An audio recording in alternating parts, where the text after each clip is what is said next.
지금 생각해 봐서 지금도 안철수가 대통령감이라고 생각하냐, 문재인 대통령이 대통령감이라고 생각하냐. 궁금하네요, 대답이. 대답을 못 하더라고. 아하. 그리고 또 하나는 문모닝 하면서 대통령을 엄청 공격했는데 사과할 의향이 있느냐. 그 얘기 좀 하지 그랬어. 근데 왜 잘랐어? 그걸? 했는데 본인이 말을 못 해가지고 이제 뭘 말을 해야 이제 같이 이제 주거니 받거니 하면서 이제 편집이 안 되는데 가만히 있어요? 그런 거는 다 편집이 됐어요. 그 문모닝 때문에 얼마나 그 정청래를 고소했었잖아 그때. 그래서 이제 저를 고소한 것 얘기도 했죠. 네. 그래서 내가 경찰서 조사도 받고. 네. 그래서 국민배심 시판으로 한번 하려고 했어요, 재판을. 네. 그래서 정치인의 말은 어디까지 법적으로 허용이 되나. 국민참여재판? 사례를 한번 남겨보고 싶었어요. 네. 근데 꼬리 내리고 이제 바로. 네, 취하했죠. 네.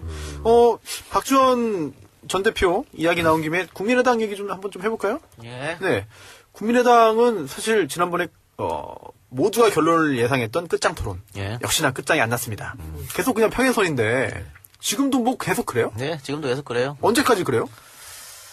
1월 때까지는 결론을 내야죠. 1월? 1월까지는 결론 내야 됩니다. 지방선거 때문에. 네, 그렇죠. 1월 이상 넘어가, 2월, 거기가 그때 가갖고 뭐 통합하는 그건 네. 이미 늦은 거거든요. 저는 안철수나 박지원 둘 다 속으로는 즐거운 게임을 하고 있다. 아, 그래요? 겉으로는 사납게 싸우고 있지만 네. 왜 그러냐면 안철수 대표는 본인이 호남 사람들을 잘라야 되는데 네. 잘라지는 모양새로 가잖아요. 본인은 손 안 대고. 네. 본인들이 부글부글 난리가 났잖아요. 평화개혁연대는 분당으로 가는 거거든요, 지금. 아, 그래요? 그래서 본인은 어차피 왼쪽 진영에서는 대선 후보가 될 수 없다고 판단을 이미 한 거예요.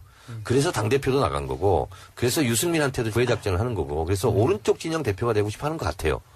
그래서 안철수는 분란이 일어나면 일어날수록 본인이 손 안 대고 코 푼다 이렇게 생각을 하는 것 같아. 안철수는 분당이 돼도 유승민하고 손잡는다는 생각이 좀 있고요. 네. 그리고 유승민도 지금 갈 데가 없어. 11명밖에 안 남았잖아. 뭐 축구선수단, 축구팀도 아니, 아니고. 더 급한 거 아니에요, 거기가? 사실? 그래서 계속 안철수한테 손 내밀잖아요. 예. 근데 지금 근데 정우택도 다 합칠 수 있다고 얘기했는데 여기에 대해서 안철수가 발끈했다고. 그건 아니라고. 우리는 니는 아니야. 니는 아니라고. 근데 그거는 선거 끝나고 2단계. 속마음은 그거는 선거 끝나고. 그럼 안철수 입장에서는 호남은 이미 다 포기한 건가? 그렇게 봐야죠. 왜냐면 문재인 대통령 지지율이 그렇게 높은 상태에서 네, 안철수가 답이 파고들 수 어차피 안 있는 된다. 룸이 없어요. 그래서 제가 이건 감으로 말씀드리는데 내년 지방선거 있잖아요.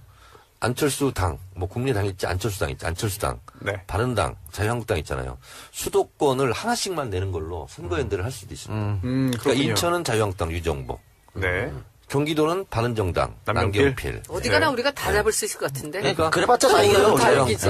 이렇게 자기들은 야삼당 공주를 할 수가 있어요.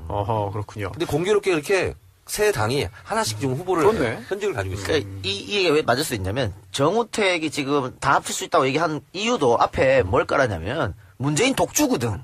네. 그런 얘기를 했기 때문에 충분히 가능한 시나리오. 어디선가 본 이 포맷이네. 우리 그 신삼당 지난번 합당을. 총선 전에, 대선 전에. 지금 대선 비문으로 다 뭉치자라는 게 대선 그게 전에 되나? 비문, 예. 삼당 야 이런 거 가지고 우리가 엄청 막 네. 그 공격했잖아요. 근데 신삼당 야이에요 지금. 근데 그때 이제 시간이 없어서 못했잖아. 급해갖고, 그죠? 근데 이번에 그게 가능할까? 서로 이익들이 상충돼서 못할 것 그렇죠. 같은데, 네. 저는. 아니, 또 이번에 경기도. 양보를 안 하는 사람들이니까. 지금 경기도지사가 남경필 지사잖아요. 네. 당연히 또 다시 출마를 할 걸로 예상이 되는데. 그래요? 남경필 지사가 그래서 굉장히 홍준표 대표에 대해서 우호적인 그런 그 메시지를 네. 계속 보냈잖아요. 손을 계속 흔들고 있는데 네. 계속 그러더라. 홍준표가 족가라 그러고 있어. 근데 너무나 그런 말 정말 너무나 적절하다. 아니 너무나 이 상황에 강력하게 그렇게 딱 맞을 수가 없어. 홍준표 대표가 엄청 욕했잖아요. 근데 이 홍준표는 지금 자기가 생각했던 사람이 있거든. 야삼당이 어. 야삼당이 못 합칠 것 같지만요. 네. 보세요. 국민의당은 문재인 싫어요 하면서 나간 사람들이잖아요. 네. 이제 바른정당이나 자유한국당이나 국민의당이 뭘로 뭉치냐면 문재인 싫어요. 이걸로 뭉치게 돼 있어요. 안철수 독일 갔을 때 뭐라겠어요. 정치 복수하려고 정권 잡았냐? 근데 이 지지율을 보면서 저렇게 하는 거는 정말 어리석은 사람들이에요. 그러니까 하태경 같은 사람이 계속 이렇게 그냥 문재인을 칭찬하듯이 오면서 인기가 계속 높아지고 있어. 자기 스스로는 팔로우 수도 늘고. 근데 이렇게 하면은 이게 뭐 45% 정도란 모를까. 이 70%가 넘는 대통령을 자기들이 저렇게 공격한다고 그걸 깔 수 있다고 생각하는 건 참 말이 안 되는 얘기입니다. 남 배우님. 네. 미디어 오늘하고 STI가 11월 원래 조사를 했습니다. 네. 그 결과가 굉장히 좀 흥미로운 부분들이 있는데요. 특히 국민의당 관련된 내용들, 국민의당의 진로에 대해서 여론조사했는데요. 결과 어떻게 나왔나요? 볼까요? 예, 국민의당과 바른정당이 통합 시에 지지정당 통합했을 때 더불어민주당이 52.2, 자유한국당이 17.7, 이 합쳐진 통합정당이 14.4, 정의당이 1.9 이렇게 나왔습니다.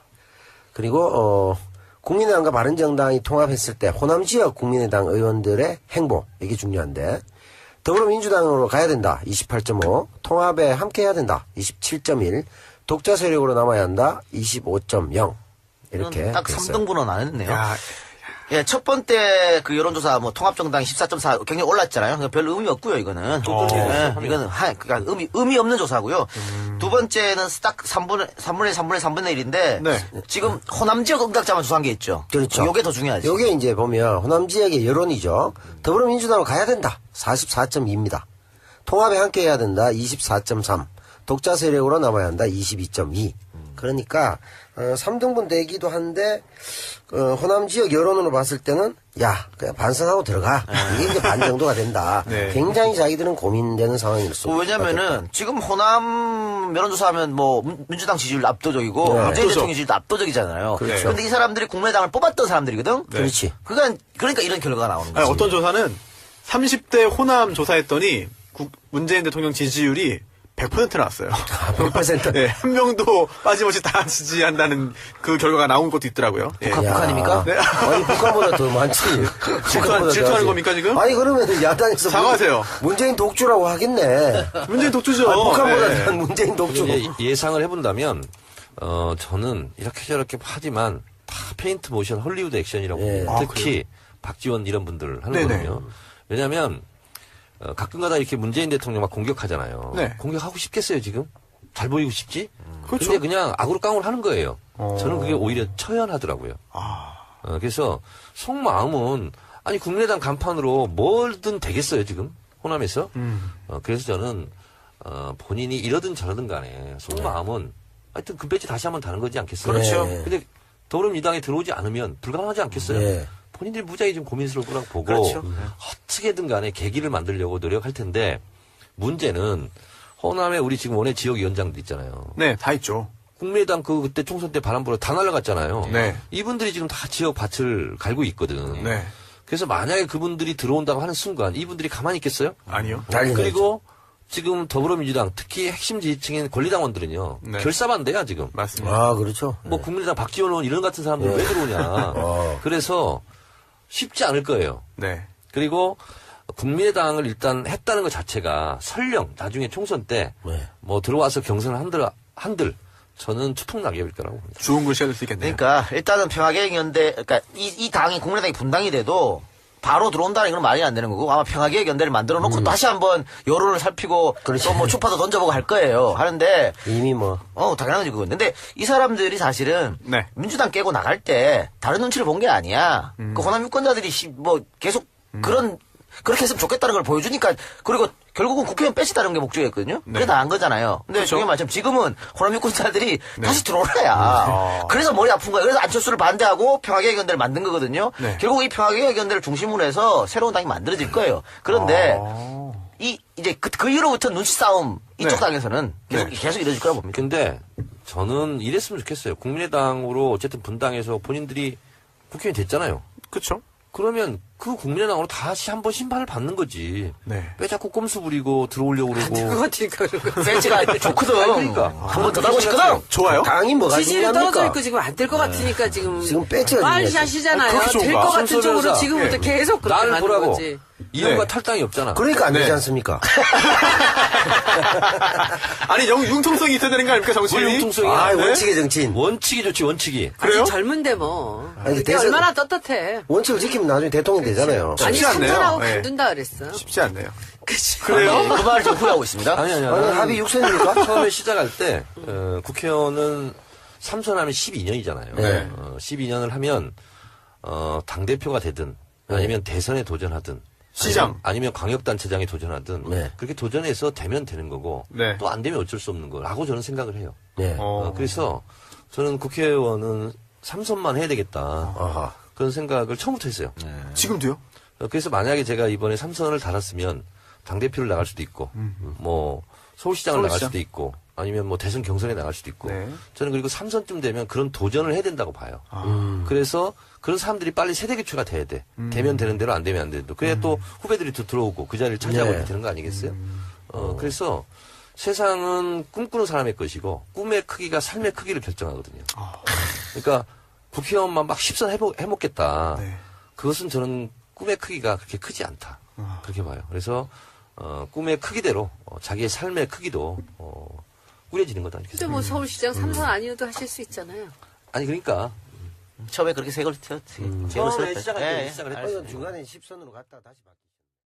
깜짝 놀라셨을 텐데요. 네. 지금 사실 우병우 전 민정수석만 지난 그 박근혜 최순실 국정농단 게이트에서 왜 저분은 계속 영장이 기각이 되고 아니요, 저 사람. 저 사람은 예, 장수생 기자보다 한참 아래예요, 또. 아니 저보다 그렇진 나이가 않아요. 있으세요. 저보다 아래예요. 예, 그렇죠. 근데 어찌됐든, 좀 이상했는데, 그 이상한 얘기에 단서가 될 만한 꼬리가 잡혔습니다. 검찰 내부에요, 우병우 전 수석의 조력자가 있었다는 게 확인이 됐어요. 그래서, 실제로 보면, 그 우병우 전 수석, 얼마 전에 이제 법정에 출두했다 나오는데 갑자기 압수수색을 했잖아요. 그래서 우병우 금요일 수석도 핸드폰과 차량. 그렇죠. 맞습니다. 그 당황했거든요. 맞아요. 이게 무슨 일이에요? 이렇게 놀란 표정이 역력했는데 왜냐하면 형사소송법상 놀란 표정도 건방져 보여요, 근데. 그랬어요. 어쨌든 많은 본인 스스로 당황했다는 것이 현장 왜냐하면 그럴 수가 없거든요. 현장 기자들이 굉장히 많이 있었고 검찰이 압수수색 영장을 집행할 때. 이미 공판이 진행 중이기 때문에 공판 진행 중인 사건에 대해서는 형사소송법상 이 검찰이 그 압수수색을 못 하잖아요. 아, 그래요? 예, 그건 그렇습니다. 몰랐어요. 저 만주 변호사 투? 이야. 근데 했거든요. 그래서 본인도 놀란 거예요. 또 다른 뭔가가 있나라고 생각을 했던 거 아닌가 본인 스스로. 그런데 이제 어제 한겨레 서영지 기자 단독 기사로 이게 확인이 좀 됐습니다. 뭐냐면요, 우병우 전 수석 그리고 그 얼마 전에 최윤수 전 국정원 2차장한테 비선 보고를 받았죠. 누구한테 받았나요? 추명호 전 국장. 예, 전 그 국정원 국익정보실장에게 받았는데. 이 관계에서 추명호는 지금 구속된 상태죠. 그런데 뭔가 검찰 내부에 돌아가는 소식이나 추명호가 어떤 증언을 했는지 그것이 뭐 변호인들을 통해서 전달이 된 건지 안 된 건지 뭐 이런 것들이 확인이 안 됐는데 실제로 추명호와 이 두 사람 사이에 일종의 연락책 역할을 검찰 간부가 했다는 현직 거예요. 검사가. 현직 검사가. 그 기억 검사라고 돼 있던데. 기억 검사라고 되어 있는데 지금 김 그 방금 검사입니까? 전에 저희가 확인을 좀 해봤더니 강 검사입니까? 예, 이 기억 검사가 한 명이 아니라는 거예요. 네? 여러 명일 가능성이 복수의? 있고요. 복수의 검사일 가능성이 있고 실제로 국정원 댓글 사건 때 기억을 해보면 윤석열 검사가 뭐 자신은 사람에게 충성하지 않는다 뭐 이렇게 얘기를 했지만 실제로 검찰 조직 내부에서는 비주류라는 거예요. 그러니까 그렇죠. 주류, 그러니까 네. 우병우 라인이 장악하고 있던 검찰의 주류 라인은 기억 검사 한 명으로 통칭될 수 없고 굉장히 여러 명이 일종의 점조직처럼 이런 거죠.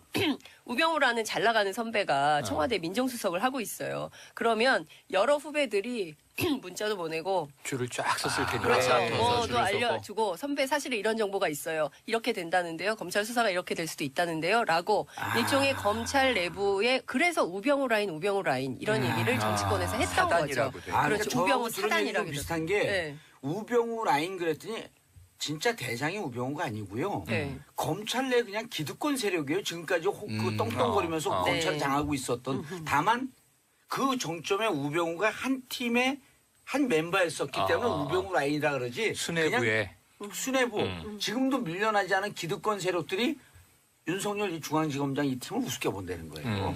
비주류가 와갖고 뭐 얼마나 있으려고. 저렇게 너맨 집에 하다가 들어와갖고. 저렇게 하다가 말겠지. 하다가 가겠지. 예, 그러니까 그게 뭐냐면 어제 그제 문건으로 확인된 게 청와대 보고됐던 국정원 개혁 TF에서 확인했던 문건에 그런 얘기 나오잖아요. 정무 감각이 없는 검사들이 댓글 사건 수사를 눈치 없이 너무 세게 하고 있다. 대충 하고 넘겨야 되는데 윤석열 검사팀이 너무 세게 한 거예요. 그러니까 이 정무 감각이 없다라는 말로 국정원이 검사를 표현을 한 뒷조사해갖고 거죠. 그렇죠. 박상도 당시 민정수석에게 그렇죠. 보고하면서 보고하면서. 윤석열 쟤는 통제 안 돼. 아니 그럼 뿐만 아니라 예. 당시에 청와대와 검찰 내 지금 이야기한 핵심 그 그룹이 예. 검찰총장까지 파낸 거 아니에요? 당시에. 그렇죠. 당시에 파낸 맞습니다. 거죠. 예. 그렇죠. 최동 이럴 때 한마디 검찰총장. 해줘야 돼 우리가. 예. 이 양반들아 이게 조폭 조직이지 무슨 검찰 조직이야. 그러니까요. 이게 굉장히 심각한 거고요. 그러니까 범죄 집단 아니에요 이쯤 되면? 이미 범죄 사실이 다 드러났잖아요. 뭐 그 무슨 그 검찰이 연출자도 아니고 예. 드라마 아니, PD도 아니고. 그 만주 네? 변호사님. 예. 이게 예를 들어서 추명호가 무슨 발언을 하고 있는지는 네. 추명호 변호사와 네. 우병우 변호사가 서로 연락했고 어떻게 발언하고 있습니까라고 하는 것을 이 변호사들끼리 맞추면 돼요. 이게 합법적인 과정이에요, 이거는. 그렇죠. 자신들 변호하기 예. 위해서. 네. 예. 그래서 뭔가 나에 대해서 불리한 발언하고 있나요? 이렇게 물으면 되는데 이게 보통 평민들이 하는 거예요. 서민들이. 네. 일반인들이. 변호사를 통해서. 이러기 싫은 거예요. 우리가 아직도 권력 갖고 있는데 왜 이래? 야, 검찰, 우리 누구 있어, 우리 라인. 네. 걔 찾았고, 추명호 무슨 얘기 하는지 샅샅이 우리한테 전달해. 알아보라 그래. 알아보라 그래. 알아봐서 지금도 확인해서 권력층이 연락해. 있는 줄 알고 자기들이. 그렇죠. 프락치네, 프락치. 프락치. 프락치. 그리고 이 행태가 권력을 사사로운 목적에 마음껏 쥐고 흔드는 그 범죄적 그 사고 발생이 되니까요. 그렇죠. 그러니까 그동안 우병우 전 수석이 그 국민들이 사실은 정봉주 봉도사께서 소환을 하신 거잖아요. 예. 현상 수배해가지고 그러지 않을 국민 때까지는 수배하니까 뿅! 청문회 그 전까지는 나왔죠. 꽁꽁 혼자. 숨어 있었잖아요.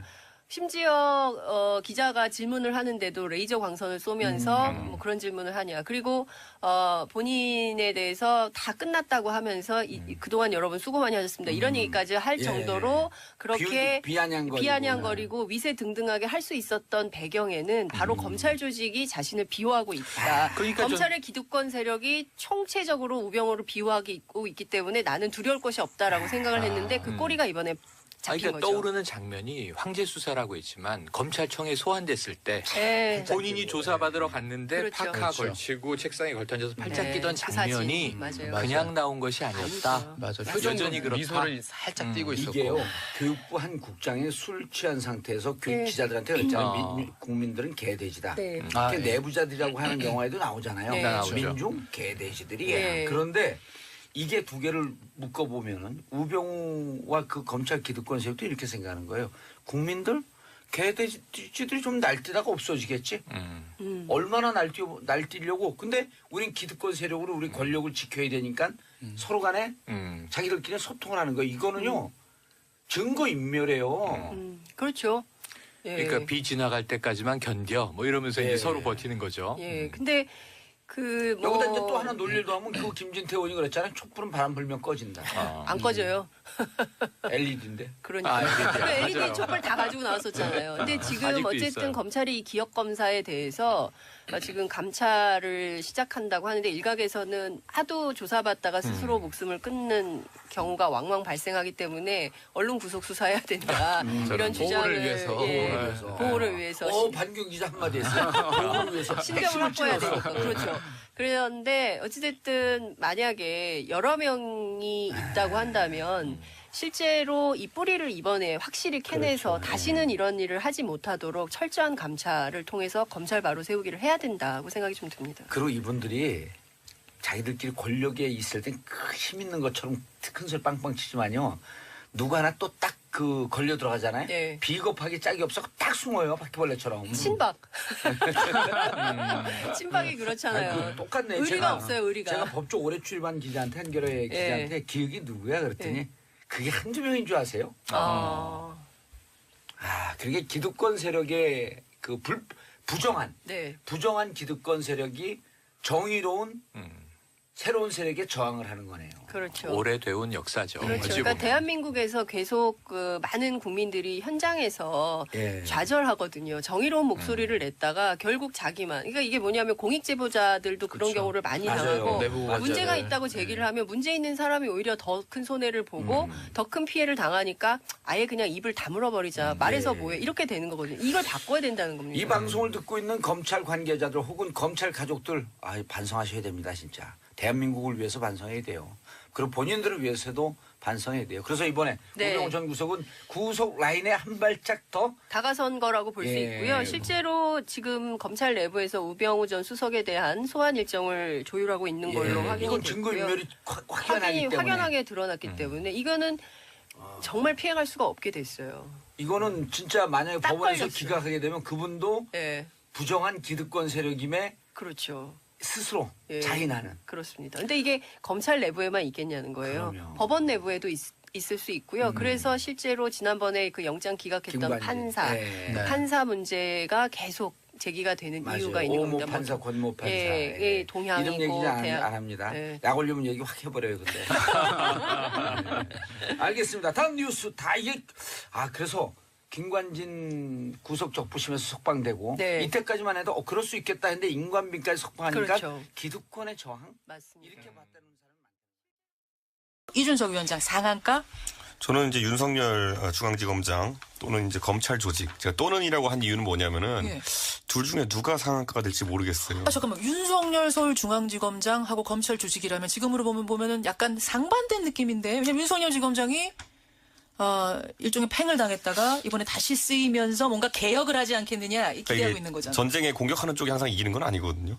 그러니까 방어전으로 이제 검찰이 아마 검찰 조직이 치를 텐데 이게 뭐 방어전이랑 기득권 방어 논리 이런 건 둘째치고 지금 검찰 같은 경우에 상당히 좀 뭐라 해야 될까 억울한 부분도 있을 겁니다. 예를 들어 최근에 있었던 돈봉투 감찰이라든지 이런 부분에 대해 가지고 뭐 여론이야 굉장히 검찰이 나쁘게 이렇게 묘사되어 있지만은 사실 이걸 관행이라고 또 묘사하기도 했는데 문제가 뭐냐면 실제로 이제 관행이 맞거든요. 근데 잘못된 관행이죠. 그렇죠. 예, 그런데 이것을 가지고 이제 어떤 인사 태풍까지 이제 몰아치려고 하니까 아마 그 부분에 대해서는 검찰도 한 거를 좀 할 겁니다. 제 생각에는. 그래서 윤석열이냐 아니면 검찰 조직이냐 누가 상한가 될지 모르겠다. 예, 예. 자, 이준석 위원장의 상한가는 조금 전에 이름이 나왔던 윤석열 서울중앙지검장. 그러니까 특검에서 뛰었던 그분이 서울중앙지검장으로 왔어요. 예. 근데 그분이 상한가가 될지 아니면 검찰 조직이 될지 어떻게 보세요? 자, 우리 잘 생각해보면은 과거에 노무현 정부 때 검찰 개혁이 성과가 미진하고 실패했다는 평가를 받는 이유 중에 하나는 어떻게 보면 조직 외에 인사를 들여와서 조직을 개혁하려고 했던 것에 문제가 있었거든요. 강금실 법무부 장관. 강금실 법무장관이 뭐 다 뛰어난 능력 갖고 있겠지만 조직 논리를 돌파하지 못했기 때문에 그런 벽을 못 넘었어요. 이런 일이 있었는데 윤석열 지검장 같은 경우는 특수한 케이스입니다. 조직 내의 인사였다가 약간 이렇게 표현하면 그렇지만 약간 외부적인 성격도 띠고 있고 외부자적인 성격도 띠고 있고 그런 인사인데 저는 이번에 검찰 조직을 문재인 정부가 처음에 제어하는 빼어드는 칼이 돈봉투 문제라는 것에 대해서 약간은 우려를 하게 됩니다. 왜요? 왜냐하면 이게 원래 뇌물이라는 게 보면 김영란법에도 정확히 나와 있는 게 뭐냐면은 8조 사항에 보면은 상급자가 하급자에게 주는 경력금조의 돈은 김영란법의 적용 대상에서 배제한다로 돼 있어요. 그래요? 그 예외 조항이 들어 있습니다. 그렇기 때문에 이것은 뭐 김영란법 위반으로 보기도 좀 뭐하고 특정 사건에 대한 뇌물로 좀 보기도 뭐한 것이 그야말로 관행 중에 나쁜 관행 정도? 그러니까 그 금액이 액수나 이런 거로 봤을 때 뇌물죄 인정받기 어려운 그 금액이기도 하고 그래서 이게 말 그대로 수사까지 들어가긴 좀 어려운 사안이고 결국에는 이게 좀 조직한테 좀 잘못된 관행이니까 이제 앞으로 좀 잘해보자 뭐 이런 취지의 이제 무언의 압박인데 문제는 이게 딱 어느 지점에 해당하냐면은 글쎄요 예전에 보면은 박근혜 정부에서 기강 잡겠다고 공직 기강 잡겠다고 이제 뭐 성완종 리스트 들고 이제 뭐 나섰다고 오히려 이완구 총리만 잡히고 뭐 이런 것처럼 이번에 빼든 칼이 과연 우병우를 관통할 수 있을 것인가? 저는 지금 이게 나온 이유가 뭐냐면요. 결국에는 우병우 수석을 잡으려고 했는데 우병우 수석이 워낙 주도면밀한 사람이기 때문에 뭐 증거인멸이든지 아니면 자기가 준비를 철저히 했든지 간에 안 잡히는 거예요. 그러니까 처음에는 법인 차량 갖고 잡으려고 그랬죠. 네, 그랬죠. 그 다음에 나온 것들 보면 뭐 특검이 가가지고 우리가 밥은 다 해놨으니까 이게 전자레인지 돌리기만 하면 밥이 될 거다. 검찰한테 넘겨줬는데. 검찰에 넘겨줬는데 구속이 안 못 됐잖아요. 잡았어요. 안 됐잖아요. 그러니까 이번에는 또 그럼 우병우 사단이라고 불리는 사람들의 어떤 이런 만찬? 관행적인 돈봉투를 가지고 이제 이걸 잡으려고 한다는 것이 사실 쉽지는 않은 거거든요. 그러니까 오히려 저는 약간 걱정되는 게 뭐냐면은 이 이면에는 실제로는 그럼 우병우 수석이나 아니면 그 사단을 잡을 수 있는 수단 자체가 없다는 것을 좀 증명하는 거 아니냐라는 생각이 들어서 약간 이 검찰 개혁이 오히려 보이는 것과는 다르게 어려운 지금 거 아니냐. 그러니까 사실 검찰 조직을 잡으려면 이 사람들이 얼마나 논리적이고 또 조직 방어 논리가 그럼요. 치밀한 사람들입니까? 거기에 대해서 관행적으로 돈봉투 50만 원, 100만 원 주고받는 것 같고 이 조직을 뭐 어떻게 개혁할 수 개혁까지 있느냐라고 가느냐, 했을 때는 회의적이다. 좀 약간 빼든 칼이 알겠습니다. 이것도 빵칼이다라는 생각이 들거든요. 저는 이게. 빵칼 아니냐. 어떻게 생각하세요, 소장님? 이것 갖고 뭐 검찰을 개혁하거나 뭐 잡으려 하는 그런 건 전혀 아니고 이거는 뭐 아니라고요? 단순한 중간에 일어난 이벤트라고 하나의 보세요? 이벤트에 불과한 거고요. 실제 이제 검찰 개혁은 뭐 쉬운 게 인적 청산이지만 예. 인적 청산을 통해서 뭐 어떤 개혁이 성공해 본 적이 없어요. 그거는 시간이 지나면 다시 원위치로 다 돌아가거든요. 문제는 제도적 개혁이 분명하게 돼야 되는데 네. 이 정부에서 하고자 하는 제도적 개혁은 뭐 이미 국민들이 잘 아시다시피 공수처라든지 그다음에 뭐 검경수사권 분리라든지 이런 것들이 대표적인 거거든요. 예. 근데 그걸 통해서 제도 개선을 통해서 국민의 검찰로 거듭나게 하는 것이지 뭐 이걸 통해서 뭐 사람 몇 사람을 어떻게 해서 어떻게 한다 그거는 뭐 전혀 아니고요. 다만 이거는 이제 그 초기의 하나의 계기일 뿐이고 결국 뭐 그런 윤석열 검사가 지검장이 되니까 지금 검찰 내부에 반발이 있지 않느냐 이렇게 하는데 그 반발은 지금 흔히 뭐 3, 40명으로 되는 고위 간부들에만 있고 윤석열 검사가 23기인데 그 이하는 지금 어떻게 반발 없어요? 제가 볼 때는 지금 뭐 오늘 출근해서 아침에 검찰청 예, 예. 화장실에 가득 차 있을걸요. 뭐 왜요? 검사들이 화장실 가서 막 웃는다고.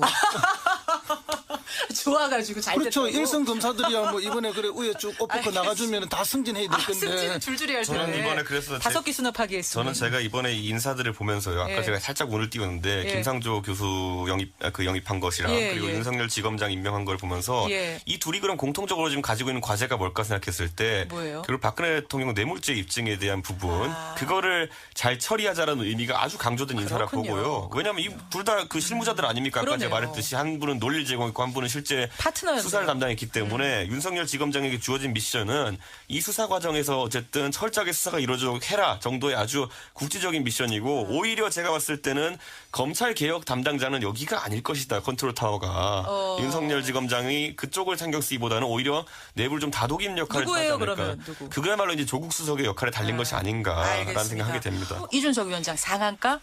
저는 이제 윤석열 중앙지검장 또는 이제 검찰 조직 제가 또는이라고 한 이유는 뭐냐면은 예.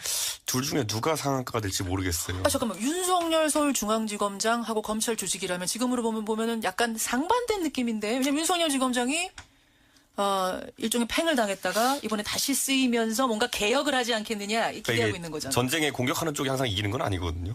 그러니까 방어전으로 이제 검찰이 아마 검찰 조직이 치를 텐데 이게 뭐 방어전이랑 기득권 방어 논리 이런 건 둘째치고 지금 검찰 같은 경우에는 상당히 좀 뭐라 해야 될까 억울한 부분도 있을 겁니다. 예를 들어 최근에 있었던 돈봉투 감찰이라든지 이런 부분에 대해 가지고 뭐 여론이야 굉장히 검찰이 예. 나쁘게 이렇게 묘사되어 있지만은 사실 이걸 관행이라고 또 묘사하기도 했는데 문제가 뭐냐면 실제로 이제 관행이 맞거든요. 근데 잘못된 관행이죠. 그렇죠. 근데 이것을 가지고 이제 어떤 인사 태풍까지 이제 몰아치려고 하니까 예. 아마 그 부분에 대해서는 검찰도 한 거를 좀 할 겁니다. 제 생각에는. 그래서 윤석열이냐 아니면 검찰 조직이냐 누가 상한가 될지 모르겠다. 예. 자, 이준석 위원장의 상한가는 조금 전에 이름이 나왔던 윤석열 서울중앙지검장. 그러니까 특검에서 뛰었던 그분이 서울중앙지검장으로 왔어요. 네. 근데 그분이 상한가가 될지 아니면 검찰 조직이 될지 어떻게 보세요? 자, 우리 잘 생각해보면은 과거에 노무현 정부 때 검찰 개혁이 성과가 미진하고 실패했다는 평가를 받는 이유 중에 하나는 예. 어떻게 보면 조직 외의 인사를 들여와서 조직을 개혁하려고 했던 것에 문제가 있었거든요. 강금실 법무부 장관. 강금실 법무부 장관이 뭐 다 뛰어난 능력 갖고 있겠지만 조직 논리를 돌파하지 못했기 때문에 그런 벽을 못 넘었어요. 이런 일이 있었는데 윤석열 지검장 같은 경우는 특수한 케이스입니다. 조직 내의 인사였다가 약간 이렇게 표현하는 것지만 약간 외부적인 성격도 띠고 있고 외부자적인 성격도 띠고 있고 그런 인사인데 저는 이번에 검찰 조직을 문재인 정부가 처음에 제어하는 빼어드는 칼이 네. 돈봉투 문제라는 것에 대해서 약간은 우려를 하게 됩니다. 왜요? 왜냐하면 이게 원래 뇌물이라는 게 보면 김영란법에도 정확히 나와 있는 게 뭐냐면은 8조 사항에 보면은 상급자가 하급자에게 주는 경력금조의 돈은 김영란법의 적용 대상에서 배제한다로 돼 있어요. 그래요? 예외 조항이 들어 있습니다. 그렇기 때문에 이것은 뭐 김영란법 위반으로 보기도 좀 뭐하고 특정 사건에 대한 뇌물로 좀 보기도 뭐한 것이 그야말로 관행 중에 나쁜 관행 정도? 그러니까 그 금액이 액수나 이런 걸로 봤을 때 뇌물죄 인정받기 어려운 그 금액이기도 하고 그래서 이게 말 그대로 수사까지 들어가긴 좀 어려운 사안이고 결국에는 이게 좀 조직한테 좀 잘못된 관행이니까 이제 앞으로 좀 잘해보자 뭐 이런 취지의 이제 무언의 압박인데 예. 문제는 이게 딱 어느 지점에 해당하냐면은 글쎄요. 예전에 보면은 박근혜 정부에서 기강 잡겠다고 공직 기강 잡겠다고 이제 뭐 성완종 리스트 들고 이제 뭐 나섰다고 오히려 이완구 총리만 잡히고 뭐 이런 것처럼 이번에 빼든 칼이 과연 우병우를 관통할 수 있을 것인가? 저는 지금 이게 나온 이유가 뭐냐면요. 결국에는 우병우 수석을 잡으려고 했는데 예, 우병우 수석이 워낙 주도면밀한 사람이기 예. 때문에 뭐 증거 인멸이든지 아니면 자기가 준비를 철저히 했든지 간에 안 잡히는 거예요. 그러니까 처음에는 법인 차량 갖고 잡으려고 그랬죠. 네, 그랬죠. 그 다음에 나온 것들 보면 뭐 특검이 가가지고 우리가 밥은 다 해놨으니까 이게 전자레인지 돌리기만 하면 밥이 될 거다. 그냥 검찰한테 넘겨줬는데. 검찰에 넘겨줬는데 구속이 안 못 됐잖아요. 잡았어요. 안 됐잖아요. 그러니까 이번에는 또 그럼 우병우 라인? 사단이라고 불리는 사람들의 어떤 이런 만찬? 관행적인 돈봉투를 가지고 이제 이걸 잡으려고 한다는 것이 사실 쉽지는 않은 거거든요. 그러니까 오히려 저는 약간 걱정되는 게 뭐냐면은 예.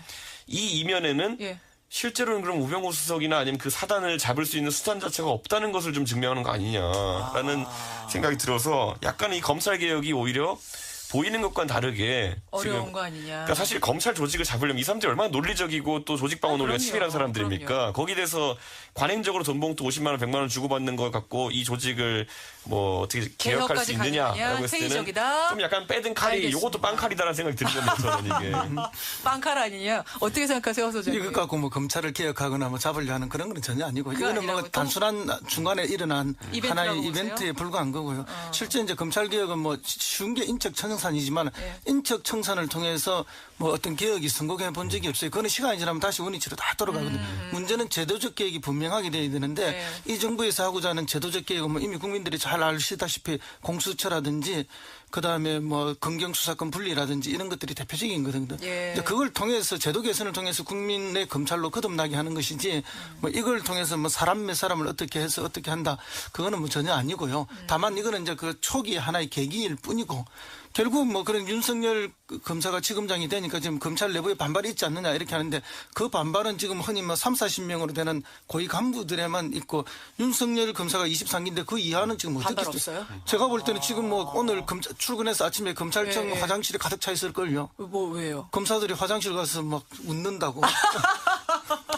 좋아가지고 잘 그렇죠. 됐다고. 일선 검사들이야 뭐 이번에 그래 우에 쭉 옷 벗고 나가주면 다 승진해야 될 건데. 승진은 줄줄이 할 텐데. 저는 이번에 그래서 5기 수납하기 했습니다. 저는 제가 이번에 이 인사들을 보면서요. 아까 예. 제가 살짝 운을 띄웠는데 예. 김상조 교수 영입한 것이랑 예, 그리고 예. 윤석열 지검장 임명한 걸 보면서 예. 이 둘이 그럼 공통적으로 지금 가지고 있는 과제가 뭘까 생각했을 때 뭐예요? 그리고 박근혜 대통령 뇌물죄 입증에 대한 부분 그거를 잘 처리하자라는 의미가 아주 강조된 인사라 그렇군요. 보고요. 왜냐하면 이 둘 다 그 실무자들 아닙니까? 아까 제가 그러네요. 말했듯이 한 분은 논리를 제공했고 한 분은 실제 파트너였네요. 수사를 담당했기 때문에 윤석열 지검장에게 주어진 미션은 이 수사 과정에서 어쨌든 철저하게 수사가 이루어지도록 해라 정도의 아주 국지적인 미션이고 오히려 제가 봤을 때는 검찰 개혁 담당자는 여기가 아닐 것이다. 컨트롤 타워가 윤석열 지검장이 그쪽을 신경 쓰기보다는 오히려 내부를 좀 다독이는 역할을 하지 누구예요, 않을까. 그러면? 누구? 그거야말로 이제 조국 수석의 역할에 달린 것이 아닌가.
때려잡자 심재철.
지금 생각해 봐서 지금도 안철수가 대통령감이라고 생각하냐, 문재인 대통령이 대통령감이라고 생각하냐. 궁금하네요, 대답이. 대답을 못 하더라고. 아하. 그리고 또 하나는 문모닝 하면서 대통령을 엄청 공격했는데 사과할 의향이 있느냐. 그 얘기 좀 하지 그랬어. 근데 왜 잘랐어? 그걸? 했는데 본인이 말을 못 해가지고 이제 뭘 말을 해야 이제 같이 이제 주거니 받거니 하면서 이제 편집이 안 되는데 가만히 있어요? 그런 거는 다 편집이 됐어요. 그 문모닝 때문에 얼마나 그 정청래를 고소했었잖아 그때. 그래서 이제 저를 고소한 것 얘기도 했죠. 네. 그래서 내가 경찰서 조사도 받고. 네. 그래서 국민배심 심판으로 한번 하려고 했어요, 재판을. 네. 그래서 정치인의 말은 어디까지 법적으로 허용이 되나. 국민참여재판? 사례를 한번 남겨보고 싶었어요. 네. 근데 꼬리 내리고 이제 바로. 네, 취하했죠. 네. 박지원 전 대표 이야기 나온 김에 국민의당 얘기 좀 한번 좀 해볼까요? 예. 네. 국민의당은 사실 지난번에, 모두가 결론을 예상했던 끝장 토론. 예. 역시나 끝장이 안 났습니다. 계속 그냥 평행선인데, 지금도 뭐 계속 그래요? 네, 지금도 계속 그래요. 언제까지 그래요? 1월 때까지는 결론을 내야죠. 1월? 1월까지는 결론 내야 됩니다. 지방선거 때문에. 네, 그렇죠. 1월 이상 넘어가, 2월, 거기가 그때 가갖고 뭐 통합하는 건 네. 이미 늦은 거거든요. 저는 안철수나 박지원 둘 다 속으로는 즐거운 게임을 하고 있다. 그래요? 겉으로는 사납게 싸우고 있지만 네. 왜 그러냐면 안철수 대표는 본인이 호남 사람들을 잘라야 되는데 잘라지는 모양새로 가잖아요. 본인은 손 안 대고. 네. 본인들이 부글부글 난리가 났잖아요. 평화개혁연대는 분당으로 가는 거거든요, 지금. 그래요? 그래서 본인은 어차피 왼쪽 진영에서는 대선 후보가 될 수 없다라고 판단을 이미 한 거예요. 그래서 당대표도 나간 거고, 그래서 유승민한테도 구애작전을 하는 거고, 그래서 오른쪽 진영 대표가 되고 싶어 하는 것 같아요. 그래서 안철수는 분란이 일어나면 일어날수록 본인이 손 안 대고 코 푼다 이렇게 생각을 하는 것 같아. 안철수는 분당이 돼도 유승민하고 손잡는다는 생각이 지금 있고요. 네. 그리고 유승민도 지금 갈 데가 없어. 11명밖에 안 남았잖아. 뭐 축구선수도 축구팀도 아니, 아니고. 더 급한 거 아니에요, 거기가? 사실? 그래서 계속 안철수한테 손 내밀잖아요. 예. 근데 지금 근데 정우택도 다 합칠 수 있다고 얘기했는데 여기에 대해서 안철수가 발끈했다고. 그건 아니라고. 우리는 얘는 아니야. 니는 아니라고. 근데 그거는 선거 끝나고 2단계. 속마음은 그거는 선거 끝나고. 그럼 안철수 입장에서는 호남은 이미 다 포기한 건가? 그렇게 봐야죠. 왜냐면 문재인 대통령 지지율이 그렇게 높은 상태에서 네, 안철수가 답이 파고들 어차피 수 안 있는 된다. 룸이 없어요. 그래서 제가 이건 감으로 말씀드리는데 내년 지방선거 있잖아요. 안철수 당, 뭐 국민의당 있지, 안철수 당 있지, 안철수 당, 네. 바른당, 자유한국당 있잖아요. 수도권을 하나씩만 내는 걸로 선거연대를 할 수도 있습니다. 그러니까 그렇군요. 인천은 자유한국당 유정복, 네. 경기도는 바른정당 남경필. 남경필. 어디 가나 우리가 다 잡을 수 있을 것 같은데. 그러니까 그래봤자 다 이겨요. 다 우리가. 이기지. 이렇게 자기들은 야3당 공주를 할 수가 있어요. 그렇군요. 근데 공교롭게 이렇게 세 당이 하나씩 지금 후보를 그렇네. 현직을 가지고 있어요. 그러니까 이게 왜 맞을 수 있냐면 정우택이 지금 다 합칠 수 있다고 얘기한 이유도 앞에 뭘 깔았냐면 문재인 독주거든. 네. 그런 얘기를 했기 때문에 충분히 가능한 시나리오. 어디선가 본 이 포맷이네. 우리 그 신삼당 지난번 합당을. 총선 전에, 대선 전에. 지금 대선 비문으로 다 뭉치자라는 게 대선 꽤 전에 되나? 비문, 예. 3당 야합 이런 거 가지고 우리가 엄청 막 네. 그 공격했잖아요. 근데 신 3당 야합이에요 지금. 근데 그때 이제 시간이 없어서 못했잖아. 급해갖고. 그죠? 근데 이번에 그게 가능할까? 서로 이익들이 상충돼서 못할 것 그렇죠. 같은데, 네. 저는. 또 이번에 경기도. 양보를 안 하는 사람들이니까. 지금 경기도지사가 남경필 지사잖아요. 네. 당연히 또 다시 출마를 할 걸로 예상이 되는데. 그래요? 남경필 지사가 그래서 굉장히 홍준표 대표에 대해서 우호적인 그런 그 메시지를 계속 보냈잖아요. 손을 계속 흔들고 있는데 네. 계속 그러더라. 홍준표가 족가라 그러고 있어. 근데 너무나 그런 말 정말 너무나 적절하다. 너무나 이 상황에 그렇게 강력하게 딱 맞을 수가 없어. 홍준표 대표가 엄청 욕했잖아요. 근데 이 홍준표는 지금 자기가 생각했던 사람이 있거든. 야3당이 못 합칠 것 같지만요. 네. 보세요. 국민의당은 문재인 싫어요 하면서 나간 사람들이잖아요. 네. 이제 바른정당이나 자유한국당이나 국민의당이 뭘로 뭉치냐면 문재인 싫어요. 이걸로 뭉치게 돼 있어요. 안철수 독일 갔을 때 뭐라 했어요? 정치 복수하려고 정권 잡았냐? 근데 이 지지율을 보면서 저렇게 하는 거는 정말 어리석은 사람들이에요. 그러니까 하태경 같은 사람이 계속 이렇게 그냥 문재인을 칭찬하듯이 오면서 인기가 계속 높아지고 있어. 자기 스스로는 팔로우 수도 늘고. 근데 이렇게 하면은 이게 뭐 45% 정도란 모를까. 이 70%가 넘는 대통령을 자기들이 저렇게 공격한다고 그걸 깔 수 있다고 생각하는 건 참 말이 안 되는 얘기입니다. 남 배우님. 네. 미디어 오늘하고 STI가 11월 원래 조사를 했습니다. 그 결과가 굉장히 좀 흥미로운 부분들이 있는데요. 특히 국민의당 관련된 내용들, 국민의당의 진로에 대해서 여론조사했는데요. 결과 어떻게 나왔나요? 볼까요? 예, 국민의당과 바른정당이 통합 시에 지지정당 통합했을 때 더불어민주당이 52.2, 자유한국당이 17.7, 이 합쳐진 통합정당이 14.4, 정의당이 1.9 이렇게 나왔습니다. 그리고 국민의당과 바른정당이 통합했을 때 호남지역 국민의당 의원들의 행보, 이게 중요한데 더불어민주당으로 가야 된다 28.5, 통합에 함께 해야 된다 27.1, 독자 세력으로 남아야 한다 25.0 이렇게 딱 됐어요. 3등분은 안 했네요.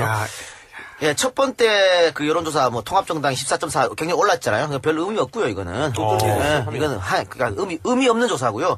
두 번째는 딱 3분의 1인데 네. 지금 논란 표정이 역력했는데 왜냐하면 형사소송법상 논란 표정도 건방져 보여요. 근데 그랬어요. 어쨌든 많은 본인 스스로 당황했다는 것이 현장, 왜냐하면 그럴 수가 없거든요. 현장 기자들이 굉장히 많이 있었고 검찰이 압수수색 영장을 집행할 때 이미 공판이 진행 중이기 때문에 공판 진행 중인 사건에 대해서는 형사소송법상 이 검찰이 그 압수수색을 못 하잖아요. 아 그래요? 예, 그건 그렇습니다. 몰랐어요. 저 만주 변호사 투. 이야.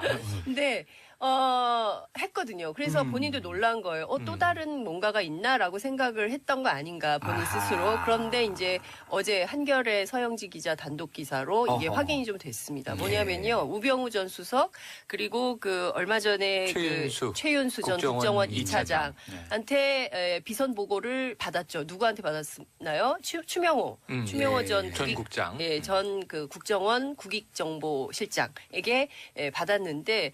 이 관계에서 추명호는 지금 구속된 상태죠. 그런데 뭔가 검찰 내부에 돌아가는 소식이나 추명호가 어떤 증언을 했는지 그것이 뭐 변호인들을 통해서 전달이 된 건지 안 된 건지 뭐 이런 것들이 확인이 안 됐는데 실제로 추명호와 이 두 사람 사이에 일종의 연락책 역할을 검찰 간부가 했다는 현직 거예요. 검사가. 현직 검사가. 그 기억 검사라고 돼 있던데. 기억 검사라고 되어 있는데 지금 그 방금 전에 저희가 확인을 좀 해봤더니 강 검사입니까? 고검사.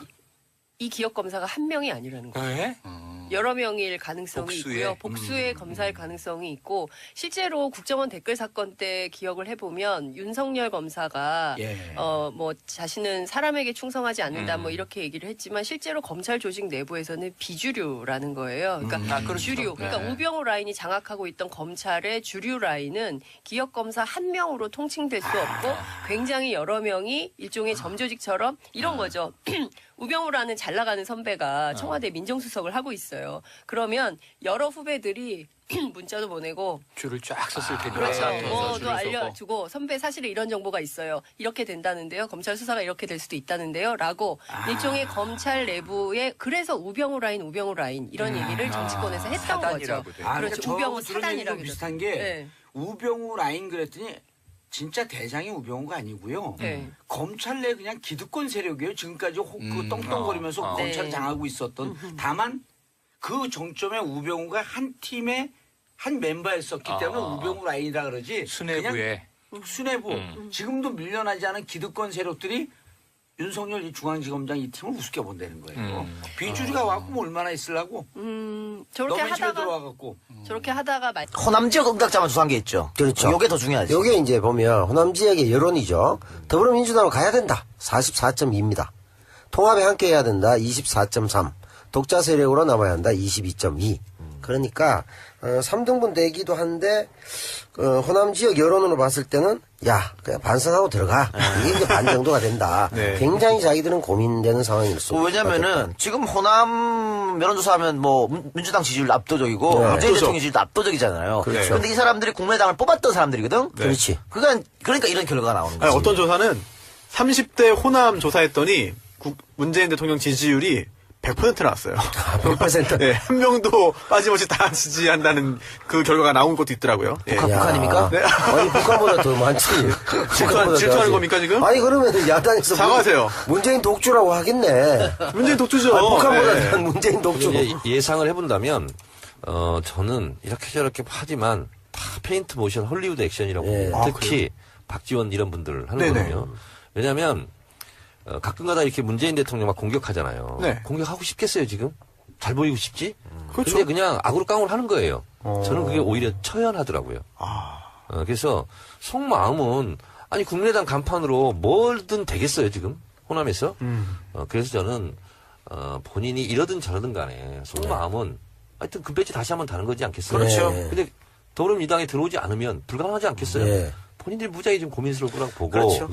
어떻게든 간에 계기를 만들려고 노력할 텐데 문제는 호남에 우리 지금 원외 지역위원장들 있잖아요. 네, 다 있죠. 국민의당 그때 총선 때 바람 불어 다 날아갔잖아요. 네. 이분들이 지금 다 지역 밭을 갈고 있거든. 네. 그래서 만약에 그분들이 들어온다고 하는 순간 이분들이 가만히 있겠어요? 아니요. 그리고 지금 더불어민주당 특히 핵심 지지층인 권리당원들은요. 네. 결사반대야 지금. 맞습니다. 아, 그렇죠. 뭐 국민의당 박지원 의원 이런 같은 사람들 왜 들어오냐. 그래서 쉽지 않을 거예요. 네. 그리고 국민의당을 일단 했다는 것 자체가 설령 나중에 총선 때 뭐 들어와서 경선을 한들 저는 추풍낙엽일 거라고 봅니다. 좋은 글씨가 될 수 있겠네요. 그러니까 일단은 평화개혁연대, 그러니까 이 당이 국민의당이 분당이 돼도 바로 들어온다는 건 말이 안 되는 거고 아마 평화개혁연대를 만들어 놓고 다시 한번 여론을 살피고 또 뭐 추파도 던져보고 할 거예요. 하는데 이미 뭐. 당연하지 그건. 근데 이 사람들이 사실은 네. 민주당 깨고 나갈 때 다른 눈치를 본 게 아니야. 그 호남 유권자들이 뭐 계속 그렇게 했으면 좋겠다는 걸 보여주니까 그리고 결국은 국회의원 빼시다는 게 목적이었거든요. 네. 그게 나은 거잖아요. 근데 그렇죠. 저게 말씀 지금은 호남 유권자들이 다시 들어오라야. 그래서 머리 아픈 거예요. 그래서 안철수를 반대하고 평화개혁연대를 만든 거거든요. 네. 결국 이 평화개혁연대를 중심으로 해서 새로운 당이 만들어질 거예요. 그런데 이제 그 이후로부터 눈치 싸움 이쪽 네. 당에서는 계속 이뤄질 거라고 봅니다. 근데 저는 이랬으면 좋겠어요. 국민의당으로 어쨌든 분당해서 본인들이 국회의원이 됐잖아요. 그렇죠. 그러면 그 국민의당으로 다시 한번 심판을 받는 거지. 네. 왜 자꾸 꼼수 부리고 들어오려고 그러고. 그거 같으니까 그러고. 배지가 좋거든. 그러니까. 한번 더 가고 싶거든. 좋아요. 당이 뭐가 지지율이 떨어져 중요합니까? 있고 지금 안 될 것 같으니까 지금 배지가 말샷이잖아요. 그렇게 좋은가? 될 것 같은 쪽으로 순서대로자. 지금부터 계속 그렇게 나를 가는 보라고. 거지. 이용과 네. 탈당이 없잖아. 그러니까 안 되지 네. 않습니까? 아니 융통성이 있어야 되는 거 아닙니까 정치인이? 뭘 융통성이야? 아, 네? 원칙의 정치인. 원칙이 좋지 원칙이. 그래요? 아직 젊은데 뭐. 아니, 그게 대선- 얼마나 떳떳해. 원칙을 지키면 나중에 대통령 되잖아요. 아니 쉽지 않네요. 삼선하고 네. 간둔다 그랬어. 쉽지 않네요. 그치. 그래요? 그 말을 좀 후회하고 있습니다. 아니 아니, 나는 합의 6선입니까? 처음에 시작할 때 국회의원은 3선하면 12년이잖아요. 네. 12년을 하면 당대표가 되든 아니면 대선에 도전하든 시장. 아니면 광역단체장에 도전하든 네. 그렇게 도전해서 되면 되는 거고 네. 또 안 되면 어쩔 수 없는 거라고 저는 생각을 해요. 네. 그래서 저는 국회의원은 3선만 해야 되겠다. 아하. 그런 생각을 처음부터 했어요. 지금도요? 그래서 만약에 제가 이번에 3선을 달았으면 당대표를 나갈 수도 있고 뭐 서울시장을 나갈 수도 있고 아니면 뭐 대선 경선에 나갈 수도 있고 네. 저는 그리고 3선쯤 되면 그런 도전을 해야 된다고 봐요. 그래서 그런 사람들이 빨리 세대 교체가 돼야 돼. 되면 되는 대로 안 되면 안 되는 대로. 그래야 또 후배들이 또 들어오고 그 자리를 차지하고 네. 이렇게 되는 거 아니겠어요? 그래서 세상은 꿈꾸는 사람의 것이고 꿈의 크기가 삶의 크기를 결정하거든요. 그러니까 국회의원만 막 10선 해먹겠다. 네. 그것은 저는 꿈의 크기가 그렇게 크지 않다. 그렇게 봐요. 그래서 꿈의 크기대로 자기의 삶의 크기도 꾸려지는 거다. 이렇게 근데 뭐 서울시장 3선 아니어도 하실 수 있잖아요. 아니 그러니까 처음에 그렇게 색을 처음에 시작할 때 예, 시작을 그래서 했거든요. 중간에 10선으로 갔다가 다시 바뀌 깜짝 놀라셨을 텐데요. 네. 지금 사실 우병우 전 민정수석만 지난 그 박근혜 최순실 국정농단 게이트에서 왜 저분은 계속 영장이 기각이 되고 아니요, 저 사람. 저 사람은 네, 장수영 기자보다 한참 아래예요, 또. 아니 저보다 그렇진 나이가 않아요. 있으세요. 저보다 아래예요. 예, 그렇죠. 근데 어찌됐든, 좀 이상했는데, 그 이상한 얘기에 단서가 될 만한 꼬리가 잡혔습니다. 검찰 내부에요, 우병우 전 수석의 조력자가 있었다는 게 확인이 됐어요. 그래서, 실제로 보면, 그 우병우 전 수석, 얼마 전에 이제 법정에 출두했다 나오는데 갑자기 압수수색을 했잖아요. 그렇죠. 그래서 우병우 금요일에. 수석도 핸드폰과 차량. 그렇죠. 맞습니다. 당황했거든요. 맞아요. 이게 무슨 일이에요? 이렇게